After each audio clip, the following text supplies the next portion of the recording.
getting him started in the business, or was when he came to you and said he wanted to be in the business, did you try to talk him out of it, or did you say, you know? You know, that's one of those things where you really should be able to remember that conversation. I mean, I wish I could say that I remember Brian coming to me and say, "Hey, I want to be in the business," but it was one of those things that I don't even know if we ever had that conversation. My first wife and Brian's mother divorced when Brian was, I think, like 7 years old. And you know, first of all, the wrestling business is a really, really tough business to be married in. That's why I've always, you know, one of the first things when young guys come up to me and say they want to be a wrestler or whatever, one of the first things I say, "Are you married?" Because I would really try to discourage any young guy that's got a wife and a family that isn't in this business, that wants to get in this business. It's just really, really difficult, hard on a marriage. It's a different kind of life. You're on the road. You're away from home a lot. You're exposed to all sorts of temptations.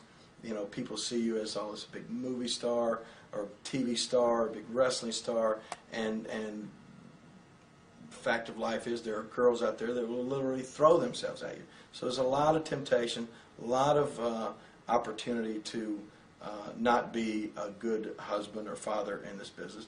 And I'll admit that I was not a good husband or father.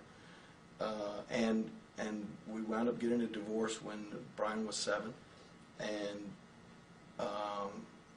he and his mother lived in Memphis, and I, for years, lived in Nashville, because that's where our home base was for our company. And so I didn't, you know, I didn't see Brian a lot, and I was not necessarily there, certainly there as the father figure that most people are used to having. And that's why Brian and I's relationship today is literally different from, it's you know, sadly, it's not like a father-son relationship at all. It's like two friends or wrestlers, because, you know, I wasn't there as he was growing up, and really the most time I've actually spent with Brian has been once he got into the business as a wrestler, and knowing him, you know, as like one of the boys. And so he started, he you know, he did a lot like I did. He and a lot of his friends in high school started wrestling in their backyard. They would put on shows in their garage, and they you know, they were a little more high tech than I was at the time. They had video cameras and filmed themselves and build rings and all of this sort of stuff. And I don't know if he first came to me or if he went to Jerry Jarrett and said that he wanted to wrestle. And I actually think it was Jerry Jarrett, but I didn't try to discourage him. I don't know if I really thought that he would be successful. Are you surprised at it now, today? Well, no, I'm not surprised at all. I mean, I think, you know, I know he's done really well. And a lot of people, you know, they say, well, you know, why don't you acknowledge Brian as your son, or that sort of thing. And I guess that goes back to watching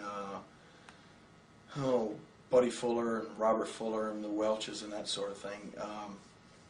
I felt that if Brian, and also it had a big part of watching the George Goulas and that sort of that relationship and that effect that George Goulas had on his father's business. I always felt that if Brian had come along and went out there and started wrestling as Brian Lawler, that it would be like saddling him with you know, the old albatross around your neck. He would have had a burden that he really didn't deserve. And the fact that It's almost like when you see the coach's son being the quarterback on a football team. It's just human nature to wonder, now is he there and playing there because he's good, or is he there because he's the coach's son? And I didn't want people to think, well, here's Brian Lawler out there.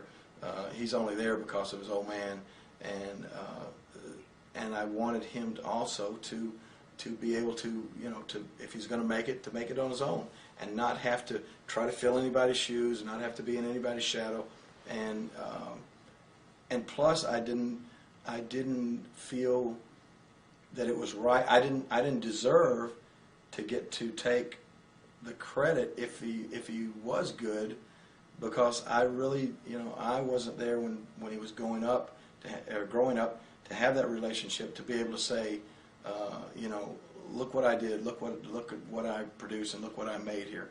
I mean, what Brian has done, he's done on his own, and I'm proud of him for that, and he should be proud of himself, because it wasn't and